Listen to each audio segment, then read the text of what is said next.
সরকারতে যেগুলো দিয়ে এত ফোর্স দিয়ে ঘুরে বেড়াচ্ছেন। আপনাদের টিকিটটাও দেখা যায় না, রাত 9টার পরে ট্রাফিকটা পর্যন্ত কেন বলেন? নিজের ঘুষের টাকা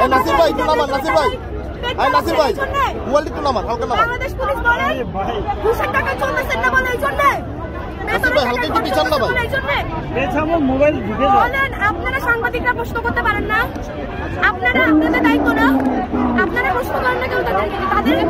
তাদের অ্যাক্টিভিটিস এখানে কেন? তারা এখানে এত হাইপার কেন?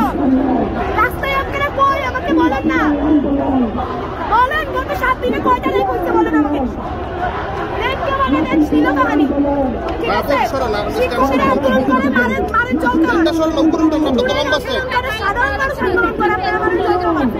দেখেন আপনারা কি পরিমাণে অ্যাক্টিভ, কি পরিমাণে ফোর্স আপনাদের, যে আপনারা সাধারণ